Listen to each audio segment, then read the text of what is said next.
Šo dabas vides estētikas metodi var gan sasmaržot, reizēm arī sagaršot. Ārēji viņa ir pavisam vienkārša. Savukārt, ja mēs iedziļinamies kādā no metodiskiem paņēmieniem, tad mēs viņā varam iet dziļāk un dziļāk un dziļāk.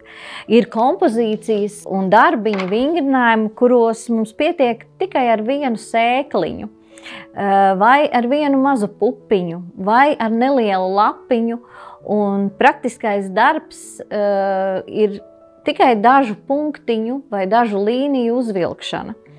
Bet ir arī sarežģītāki darbi, kuros ir nepieciešams ieguldīt ilgāku laiku, vairāk dabas materiālus. Tās var būt krāsainās smiltis, jo viena no mūsu jomām saucās krāsaino smilšu spēles, kur mēs veidojam dažādus dabas algoritmus, izmantojot krāsainās smiltis.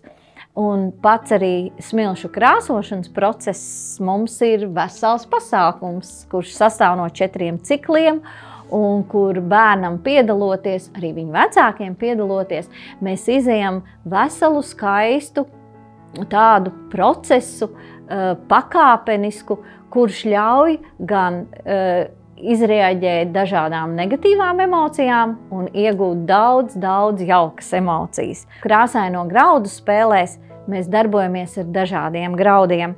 Gan tiem, kuri ir auguši tepat Latvijā, gan arī tie, kuri ir auguši siltajās zemēs, Spānijā un pat Argentīnā.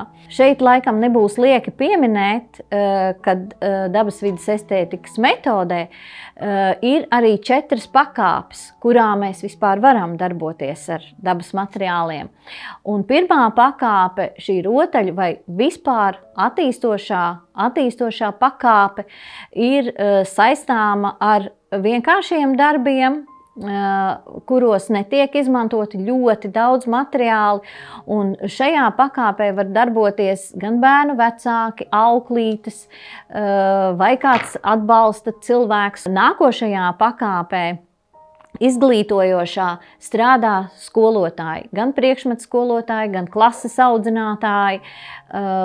Nākamajā pakāpē, koriģējošajā, jau darbojās logopēdi, speciālie pedagogi, sociālie pedagogi, kuri šo kompozīciju veidošanu, attiecīgo algoritmu vingrinājumu veikšanu jau izmanto savā profesionālajā darbā, lai koriģētu vai bērnu uzmanību, vai arī viņu valodu un tam līdzīgi. Pati augstākā pakāpe ir terapeitiskā, kurā strādā speciālisti, kuriem ir pamata terapeitiskā izglītība, kuri ir apgūši medicīnu, un viņi šo te instrumentu jau izmanto, lai terapeitiski sasniegtu konkrētā bērna, konkrētā klienta jau šos terapeitiskos mērķus. Pati lielākā tāda mana pārdzīvojuma daļa bija laiks, kad mēs piedalījāmies bērnu nometnēs, kur bija bērni ar paliatīvās aprūpes bērni, kurā mēs darbojāmies vairumā ar krāsainām smiltīm. Un šajā nometnē mēs 4 gadus arī darbojāmies šajās nometnēs, bet viens konkrēts piemērs bija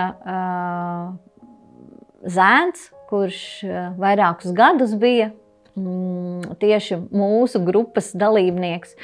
Un viņam tik ļoti patika krāsainās smiltis, kad viņš negāja ne uz vienām citām radošajām nodarbēm, un man liekas, ka viņš sabēra veselu kvantumu ar krāsaino smilšu bērumiem, un viņa smaids, viņa laimīgā sajūta, viņa starojums, viņu acu tāds gaišums bija neaizmirstams. Ja man ir jāatbild par to, ar kuru no šiem materiāliem vai metodiskajām jomām sākt, tad es laikam ieteiktu no sākuma iepazīties, atnākt uz iepazīšanās, tikšanos un saprast, kura no jomām ir aktuāla vai vistuvākā pašiem vecākiem vai speciālistam, kurš grib apgūt kādu no dabas vidas estētikas metodas jomām,